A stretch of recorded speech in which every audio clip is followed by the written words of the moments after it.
Recently, South Korea's stock exchange actually froze trading at one point because something like $300 billion in market value disappeared in a single trading session because of a lithography machine, a piece of equipment almost nobody outside the chip industry has ever heard of. To understand what actually happened is, first you need a little background because none of this lands otherwise. Every advanced chip on the planet starts out as just a plain wafer of silicon. To turn that into something useful, you have to carve incredibly fine patterns into it. Patterns so small they're measured in nanometers. Just to give you a sense of scale, a human hair is about 80,000 nanometers thick. So we're talking about details dozens of times smaller than that. The machines that do this carving are called lithography systems, and they're genuinely some of the most complicated tools people have ever figured out how to build reliably. And for basically the whole modern history of chip making, there's really only been one company on Earth capable of building the most advanced versions. That's ASML, based in the Netherlands. It's not that they're the biggest player or the market leader, they're the only real option. That's why Western governments have spent years restricting sales of ASML's best machines to Chinese chipmakers. Controlling that single supply line turned out to be one of the most effective ways to slow China down without doing much else. Which is why what happened next matters so much. At one point, word started getting around that a state-backed group in Shanghai, connected to a Huawei-linked equipment maker, had quietly started producing its own immersion lithography machines. And I want to be clear, these aren't prototypes sitting in some lab somewhere. These are actual working units coming off a production line. The company behind it had been around for a few years, funded with about $1 billion, and from what's being reported, they'd spent that time working on this pretty quietly. The plan on the table was something like 5 machines in the first year, scaling up to around 20 the year after, with some of China's biggest chip makers already lined up as buyers. Now here's the part that a lot of the initial headlines kind of blurred past. This isn't the EUV machine, which is the really advanced tier that ASML alone makes, and which is still fully blocked from export. This is deep ultraviolet lithography machine, or technology, which is a step down from the cutting edge, but still very much capable of producing genuinely useful chips. Still, building a working DUV system with basically zero reliance on ASML is a real accomplishment. People had been trying to pull this off for years without getting this far, and that's the actual story underneath all the noise. And the market reaction was intense. ASML's stock dropped more than 8% in a single session, its lowest point in months, wiping out something like 55 billion euros. Even Nvidia, which honestly has nothing directly to do with Dutch lithography equipment, still lost around $250 billion that same day because investors started rethinking the whole supply chain underneath it. It didn't stop there either. AMD fell over 8%, Micron dropped close to 6%, Samsung and SK Hynix each fell more than 13% in a single day.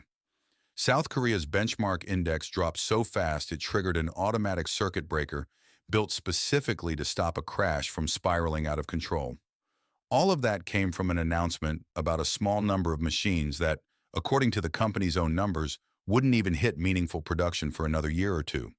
So it's worth asking why the market reacted this strongly to something that small. Honestly, it's because markets don't really trade on what's true today. They trade on what today might mean for the next 5 or 10 years. For decades, ASML's monopoly had been treated like something close to untouchable, and that assumption is a big part of why the whole chip equipment sector traded at such high valuations. So the moment there's real evidence that this monopoly has a crack in it, even a small one, even at a lower tier of technology, everyone starts thinking further ahead than just that year's numbers. They start wondering what happens if 5 machines becomes 50, or if 50 eventually becomes 500. Now let's slow down for a second, because a lot of the initial coverage ran way ahead of what the numbers actually support. Several semiconductor analysts came out pretty quickly after this news broke, basically saying people should calm down a little. And the numbers back that up. ASML ships around 130 of these machines every year. China's plan for the first year was 5. Even if that number climbs quickly over the following years, the gap is still massive. And honestly, the number of machines isn't even the hardest part. The bigger challenges are things like yield, which is basically how many of the chips coming off these machines actually meet quality standards, and reliability, meaning whether the machine can keep running for years in a factory without constant breakdowns. That's where decades of ASML's engineering experience really show up, and it's genuinely hard to replicate quickly. One well-known financial commentary outlet actually described the near-term threat to ASML as overdone. So the honest way to put it is that this is a real milestone, but it's wrapped inside a market reaction that probably overshot what it actually means in the near term. Still, it's worth zooming out because this fits a pattern we've seen from China before. When they get blocked from the most advanced tools, they don't just wait around trying to match them exactly. They find whatever path is available and start scaling from there. So instead of trying to jump straight to EUV level technology, the strategy seems to be working through DUV first, building up real manufacturing experience and yield data, and using that as a foundation for whatever comes next. And if you combine that with progress in chip packaging, where you take slightly less advanced chips and combine them cleverly to get performance closer to more advanced chips, you end up with a strategy that's really running on several fronts at once. Lithography, packaging, materials, all moving somewhat independently, but all pushing toward the same overall goal of relying less on Western equipment. And this clearly isn't just one company working alone. There's a whole ecosystem behind it, with universities publishing research on optics and laser components, institutions quietly working on the extremely precise positioning systems needed for this kind of manufacturing, and an equipment maker connected to a company that's already shown it can build advanced chips domestically despite years of restrictions. One company pulling this off could be a fluke.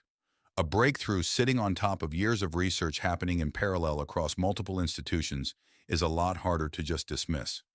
There's also a bigger question here about what this means for export policy going forward. For years, the general approach from governments in Washington and Brussels has been to block the most advanced equipment while still allowing some lower-tier equipment through, partly because keeping some level of commercial relationship alive has diplomatic value. A credible, even if imperfect, domestic alternative at the DUV level could really complicate that logic. It could genuinely go either way from here. Governments might decide to tighten restrictions further on the idea that once China proves it can go it alone at one tier, there's less reason to hold back on the rest, or they might actually loosen things up, realizing that the pressure from restrictions is part of what's pushing this kind of domestic development in the first place. Nobody really knows which way this goes, but you can bet moments like this keep coming up in those policy conversations, because now there's actual evidence to point to instead of just speculation.